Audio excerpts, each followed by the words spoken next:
Montpellier recevait le Stade Français avec une interrogation. Est-ce que les Parisiens allaient être capables de renouveler l'exploit après Mayol? Oui, Isabelle, en tout cas, ils en avaient l'envie, même s'ils étaient peu à débuter ce match, ceux qui avaient battu les Toulonnais à Mayol. Il y avait notamment Jules Plisson, le héros de la semaine dernière, celui qui avait réussi le drop, qui avait assuré la victoire 28-24 des Parisiens. Jules Plisson, mais pas François Trinduc. Voilà le duel tant attendu des internationaux. C'est le jeune Selponi qui était aligné côté Montpellier.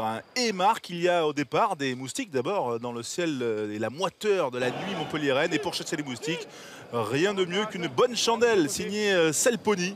Et à la réception de cette chandelle, une première faute qui va amener une première pénalité.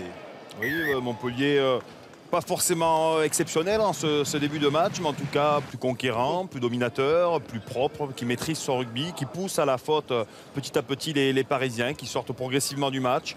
Et Benoît Payoc qui concrétise, qui marque les premiers points montpelliérains ce soir.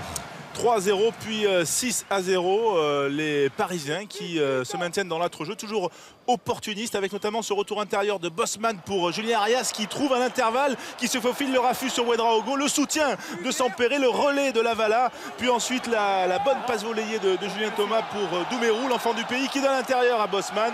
Il y aura la vidéo, mais en tout cas un éclair qui a failli être le premier essai de ce match. Oui, le seul éclair parisien de cette première demi-heure, dominer les Parisiens, courageux en défense et opportunistes en tout cas sur cette action. Il a fallu le bon retour de Michael Ivaldi pour sauver son équipe. Mais beaucoup de fautes, 7 pénalités concédées par les Parisiens et celle-ci notamment du pilier gauche Tolafo en bas de votre écran qui vient se mêler au molle de Montpellier. Il pénètre sur le côté. Faute technique répétée, carton jaune, pardon. Il y a un maul évident, il y a le 1 qui vient. Et donc, sur le côté. Le Stade Français menait 9-0 à ce moment-là. Et surtout, il se retrouve à 14 contre 15 pour terminer la première période. Ouais, incidence importante. Un troisième faute personnelle pour Sakaria Tolafo qui va laisser donc ses partenaires à 14 pour une fin de match de Montpellier, pied au plancher, avec suite à un bon ballon porté, le jeu des avants montpelliérains, des hommes forts montpelliérains autour de Benoît Payoc. Et cet homme fort-là, particulièrement, Timani, Sitaleki Timani, qui surprend la défense parisienne pour l'assommer véritablement. 16-0 à la mi-temps, c'est lourd pour des Parisiens courageux mais qui ont manqué de munitions. Oui, une deuxième mi-temps pas franchement emballante dès le départ, et il faut des gestes de classe comme celui-ci de Sergio Parissé, le relais de l'Australien Pyle, Doumerou, puis Bosman pour Parissé encore qui passe les bras, le soutien ensuite de Julien Thomas, l'ancien Montpelliérain également, Plisson pour la passe aveugle pour Yohanné, un plaquage haut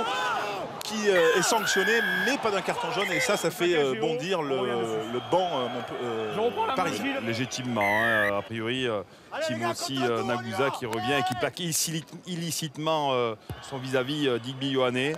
Des Parisiens courageux, entreprenants, brillants certaines fois, mais qui ne vont concrétiser qu'une fois leur domination de cette deuxième mi-temps par une pénalité de Jules Plisson.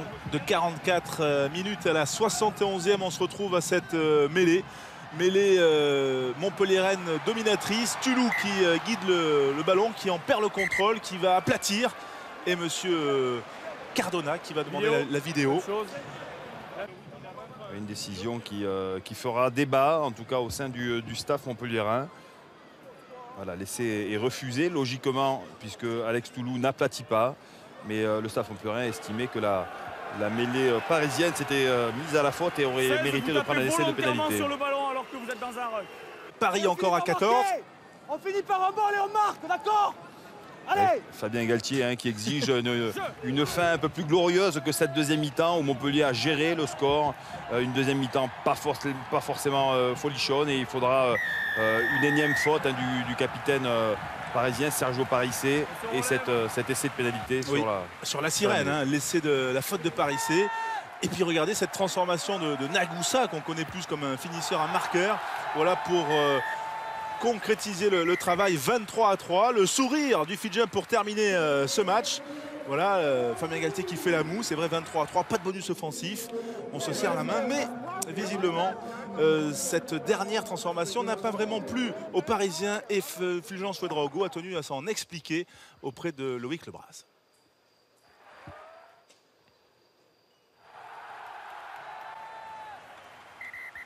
M'excuser pour le geste de Jim Nagusa, même si je sais qu'il n'a pas fait méchamment dans son esprit, mais c'est un manque de respect, un manque de classe de sa part, et on tient à s'excuser auprès de Sergio et l'équipe du Stade Français. Quel geste parlez-vous? Sur la pénalité tentée à la fin de sa part, je pense qu'il ne se rendait pas compte, mais voilà, nous on tient à s'excuser pour lui. C'est pas notre coutume d'agir ainsi.